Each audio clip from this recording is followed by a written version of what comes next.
मेरे प्यारे आदरणीय श्रोता दर्शक मित्रों बंधुओं, आज आप लोगों के समक्ष भगवान शिव और माता पार्वती जी की कहानियां हिंदी में लेकर आए हुए हैं। मुझे आशा और पूर्ण विश्वास है यह मोटिवेशनल कहानी आप सभी को अच्छा लगेगी।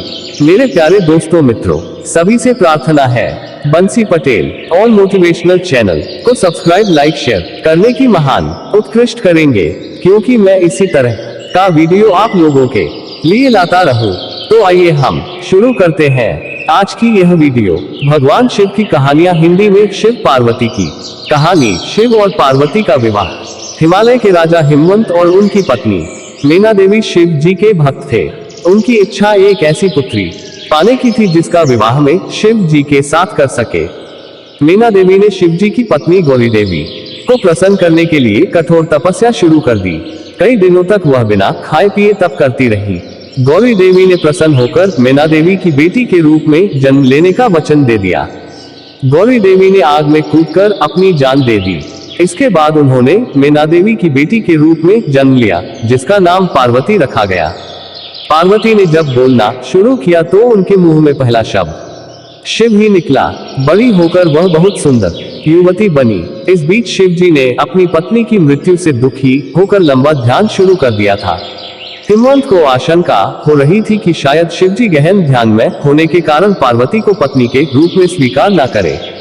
उन्होंने समस्या के समाधान के लिए नारद को बुलाया। नारद ने उनसे कहा कि पार्वती तपस्या के जरिए शिव जी का हृदय जीत सकती थी। हिमवंत ने पार्वती को शिव जी के पास ही भेज दिया। पार्वती ने दिन रात उनकी पूजा और सेवा की।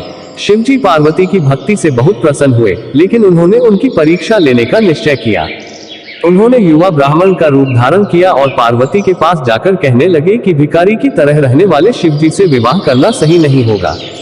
पार्वती यह सुनकर बहुत क्रोधित हुई। उन्होंने स्पष्ट कह दिया कि वे शिव को छोड़कर और किसी के साथ विवाह नहीं करेगी। उनके उत्तर से संतुष्ट होकर शिव अपने असली रूप में आ गए और पार्वती से विवाह करने को तैयार हो गए। हिमवंत ने धूमधाम से दोनों का विवाह कर दिया। कार्तिकेय की कहानी। देवों के देव महादेव की कहानी। एक बार की बात है, तारकासुर नाम के एक असुर ने बड़ी कठोर तपस्या की। उसकी तपस्या से प्रसन्न होकर ब्रह्मा ने उसे वरदान दिया कि उसे सिर्फ शिव जी का पुत्र ही मार पाएगा। इस शक्तिशाली वरदान को पाकर तारकासुर बहुत घमंडी हो गया और उसने स्वर्गलोक और पृथ्वी लोक पर उपद्रव मचाना शुरू कर दिया। उसके उत्पात से देवता परेशान हो गए। उन्हें शिवजी से तारकासुर को रोकने का अनुरोध किया। उस समय तक शिवजी को कोई पुत्र नहीं था। पुत्र बनाने के लिए शिव ने 6 चेहरे बनाए। हर चेहरे पर एक तीसरा नेत्र भी था। इन आंखों से चिंगारियां निकली और उनसे 6 बच्चे बन गए। शिव की पत्नी पार्वती बहुत प्रसन्न हुई और सभी बच्चों को गोद में लेकर गले से लगाने लगी। उन्होंने इन बच्चों को इतने जोर से गले लगाया कि 6 बच्चे मिलकर 6 सिर वाले एक बच्चे में बदल गए। इस बच्चे का नाम कार्तिकेय रखा गया। इस प्रकार शिव पुत्र कार्तिकेय ने देवताओं की सेना लेकर तारकासुर से लड़ाई लड़ी और उसे मार डाला। तभी से कार्तिकेय को युद्ध का देवता कहा जाने लगा। व्यापारी का बेटा। भगवान शिव की कहानियां। एक धनी व्यापारी था। उसके मन में एक बेटे की चाहत थी। उसने शिव की पूजा की। शिव जी ने उसे पुत्र प्राप्ति का वरदान दिया, लेकिन ये भी कहा कि वह पुत्र केवल 12 वर्ष तक ही जीवित रह पाएगा। व्यापारी ने और अधिक लगन से पूजा पाठ शुरू कर दिया। जब उसका बेटा 11 वर्ष का हुआ तो उसने उसे धर्म की पढ़ाई के लिए काशी भेज दिया। रास्ते में लड़का राजधानी में रुका। वहां राजकुमारी का विवाह हो रहा था। दूल्हा काना था, लेकिन उसका पिता ये बात छुपाना चाहता था। उसने व्यापारी के बेटे से दूल्हे की जगह बैठ जाने को कहा। विवाह के बाद व्यापारी के बेटे ने एक कपड़े पर सारी सच्चाई लिख दी और उसे राजकुमारी को दे दिया।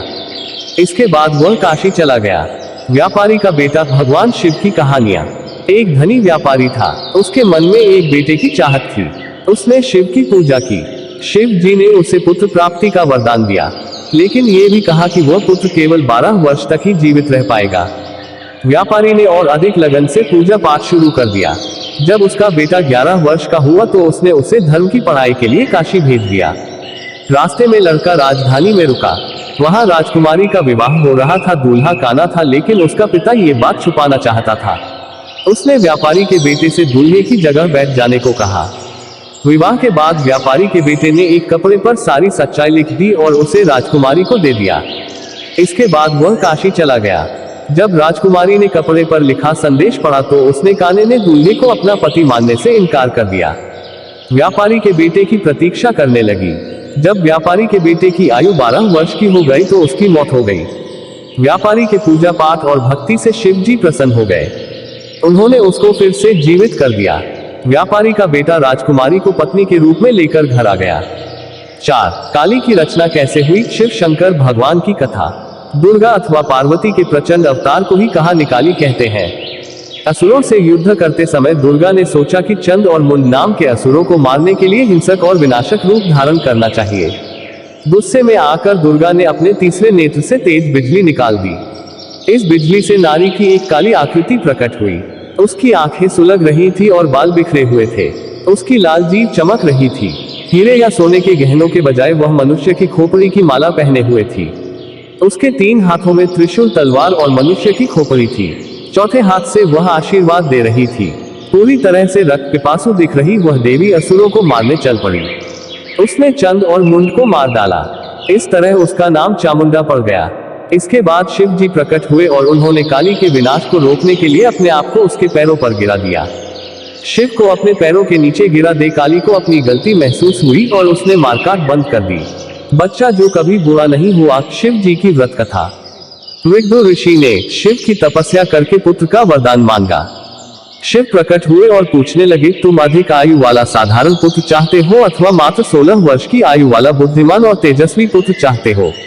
ऋग्वेद ने सोचा, अगर मैं बुद्धिमान पुत्र मांगता हूँ तो वह 16 वर्ष की उम्र में ही मर जाएगा, लेकिन अगर मैं अधिक आयु वाला पुत्र मांगता हूँ तो वह बुद्धिमान नहीं होगा। उन्होंने बुद्धिमान पुत्र मांगा लिया। कुछ ही दिनों में उनकी पत्नी ने एक पुत्र को जन्म दिया जिसका नाम उन्होंने मार्कंडेय रखा। वह बहुत सुंदर, बुद्धिमान, दयालु और सभी गुणों से परिपूर्ण था। जब मार्कंडेय 16 वर्ष का होने वाला था तो उसके माता पिता ने उसे उसकी मृत्यु की बात बता दी। मार्कंडेय कहने लगा, मैं नहीं मरूंगा, मैं शिव की पूजा करूंगा। उसने हर दिन शिव की पूजा करनी शुरू कर दी। उसके 16वें जन्मदिन पर यमराज से लेने आ पहुंचे। मार्कंडेय ने उनसे कहा, मुझे अपनी पूजा समाप्त कर लेने दो। यम नाराज हो गए और उन्होंने उसके ऊपर यमपाश फेंका। शिव प्रकट हो गए और उन्होंने यम को यमलोक लौट जाने का आदेश दे दिया और बोले, वापस पृथ्वी पर मत आना। कुछ ही दिनों में उनकी पत्नी ने एक पुत्र को जन्म दिया जिसका नाम उन्होंने मार्कंडेय रखा। वह बहुत सुंदर, बुद्धिमान, दयालु और सभी गुणों से परिपूर्ण था। जब मार्कंडेय 16 वर्ष का होने वाला था तो उसके माता पिता ने उसे उसकी मृत्यु की बात बता दी। मार्कंडेय कहने लगा, मैं नहीं मरूंगा, मैं शिव की पूजा करूंगा। उसने हर दिन शिव की पूजा करनी शुरू कर दी। उसके 16वें जन्मदिन पर यमराज से लेने आ पहुंचे। मार्कंडेय ने उनसे कहा, मुझे अपनी पूजा समाप्त कर लेने दो। यम नाराज हो गए और उन्होंने उसके ऊपर यमपाश फेंका।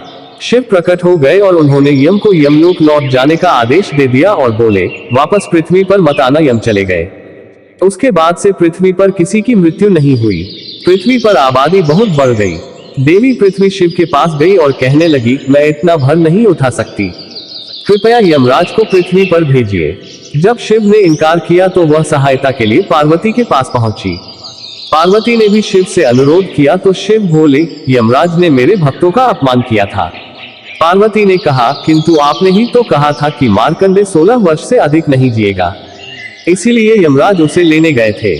शिव निरुत्तर हो गए। इस पर पार्वती बोली, शायद आपका आशय होगा कि मार्कंडेय सदैव 16 बरस का रहेगा। इसी बात को यमराज समझ नहीं पाए होंगे। शिव तुरंत प्रसन्न होकर बोले, बिल्कुल यही बात थी। उन्होंने तुरंत यमराज को पृथ्वी पर जाने की अनुमति दे दी और मार्कंडेय सदैव 16 वर्ष का ही रहा।